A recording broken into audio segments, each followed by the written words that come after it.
Most people think a nursing home means safety, comfort, and care, but the truth is much heavier. What looks peaceful on the outside can feel like quiet suffocation on the inside. The routines, the silence, the loss of control, it changes you. Not immediately, but slowly day by day, until you forget who you were. This isn't about blaming anyone. It's about seeing clearly. Because once you're inside, the freedom you once took for granted becomes a memory.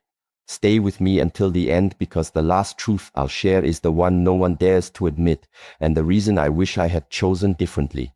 Comfort becomes a cage. It doesn't hit you right away. At first, it feels like relief. You no longer have to worry about your stairs or your cooking or who's going to help you change a light bulb. Meals arrive on time, someone makes your bed, and everything is managed for you. For a while, it feels like you've earned this, like you deserve to rest. But what you don't realize is how quickly that comfort begins to cost you. Because the less you do, the less you can do. The body adapts, and in a nursing home, it adapts to stillness, to dependency, to surrender. And the longer you live in this ease, the harder it becomes to resist. You lose strength not just in your limbs, but in your will. You start to hesitate not because you're weak, but because you're out of practice. The spirit that once told you to keep going becomes quiet. The fire you used to feel turns into smoke. And that's when you realize comfort is a trap, a soft trap, one that doesn't chain you, it just persuades you to sit.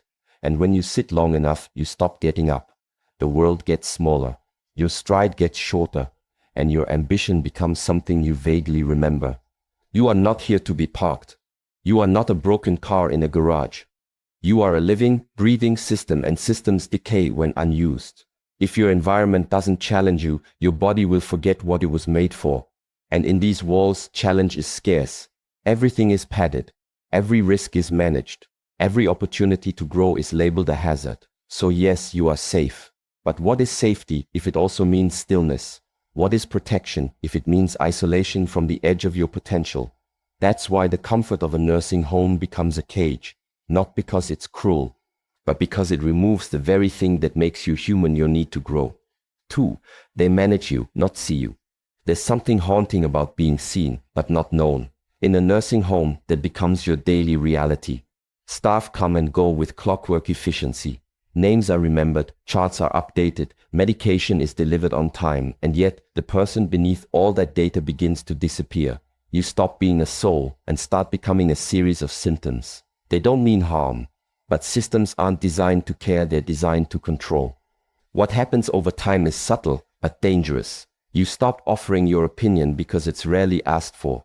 You stop sharing stories because no one seems to listen long enough. You become agreeable not because you're content, but because you're conditioned. The more compliant you are, the smoother the day runs. But deep inside, you feel the erosion of something sacred, your individuality. The tragedy is not neglect. The tragedy is that the emotional and spiritual sides of you are slowly pruned away to make room for institutional efficiency. They bathe your body, but forget to feed your spirit. They manage your meals, but overlook your meaning. In time, even your voice begins to shift. It gets softer, more unsure, more hesitant. Because when you aren't seen, you start to doubt your right to be heard. The lesson here is not to blame, but to awaken. If you live in this place, or will someday fight to stay known, tell your stories, demand conversation, refuse to become a file. Your life is not a shift task. It is a map of resilience, and it deserves to be witnessed, not just serviced. 3. You're surrounded by death, and you start preparing for yours. You don't think it'll get to you. You think you're strong, that you've made peace with mortality. But living in an environment where people disappear without warning, where familiar faces vanish overnight, it does something to your psyche. It chips away at your momentum. It doesn't just remind you of death, it begins to normalize it. In this world, dying becomes part of the routine. A man you spoke to at lunch is suddenly not there. A woman who smiled every morning doesn't return. And you don't ask because you already know. Death is not loud here. It's quiet. It slips in and rearranges the room. And it starts to rearrange your thinking too. You stop planning. You stop calling. You start organizing your thoughts like someone who's wrapping things up. But this is the danger, because the moment you mentally accept your exit, your body follows. You stop pushing. You stop exploring. You stop investing in tomorrow. And that retreat, that soft surrender, shortens your life more than any diagnosis ever could. If your spirit stops expanding, your lungs eventually will too. You must resist this drift. You must hold on to the idea that life continues not just as a technicality, but as a duty. There is still time to share, still time to shape someone's thinking, still time to contribute. Your proximity to death does not mean you're finished. It means you're needed more than ever. Bring light into these walls. Be the soul that reminds others and yourself that life isn't measured in years, but in energy. 4. Visits fade and loneliness grows loud. At first, the visits feel frequent. Family calls, children show up, friends check in, but over time, life pulls them elsewhere. And it's not out of cruelty. It's simply how modern life works.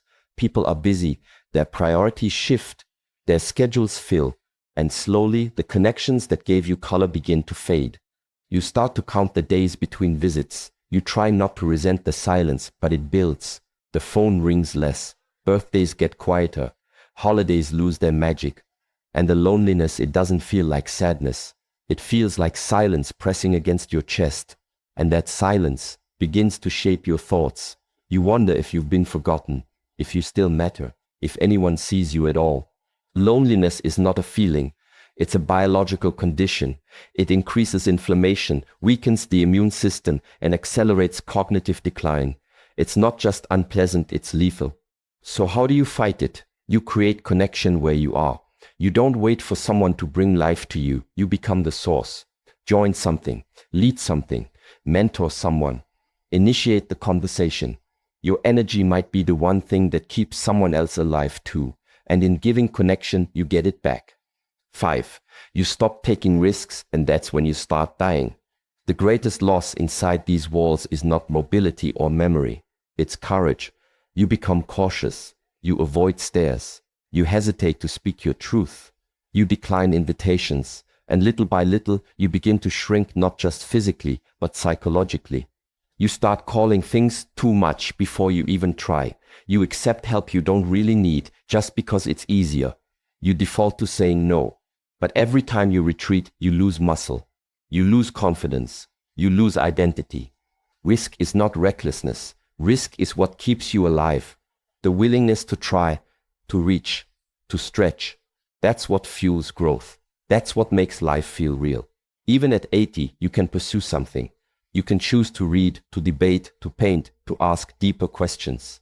You can still live like someone who hasn't finished. A man dies the moment he stops trying. Don't let safety seduce you into submission. Make bold choices, even in small ways. Wear something that surprises people. Ask the hard questions. Push your body. Push your mind. You're not too old to evolve. You're just too comfortable. 6. You think you're resting, but you're waiting. This is the harshest truth, and the one nobody says out loud. You're not resting, you're waiting. Waiting for breakfast, waiting for pills, waiting for visitors, waiting for someone to talk to, waiting for the day to end, and eventually waiting to die. That kind of waiting is not rest. It is decay disguised as routine, and it robs you of the one thing you still have: your agency. Even here, even now, you can choose. You can create structure. You can design your morning. You can claim your voice. You can become the man who others look to, not because he's loud, but because he's awake. Don't wait for life to end. Interrupt it. Make it matter. Be the one who refuses to fade. And if nothing else, be the reminder to every soul in this place that peace is not passive. It is chosen. And it begins when you decide, I'm not done yet. Final words. Don't let the walls decide your story. You might live in a nursing home, but you are not dead. Not if you speak. Not if you stretch. Not if you still seek the edge of what you can become. Keep moving. Keep reaching. Keep remembering who you are. Because the man who refuses to wait quietly lives loudly. And that kind of life, no matter where it happens, is a victory.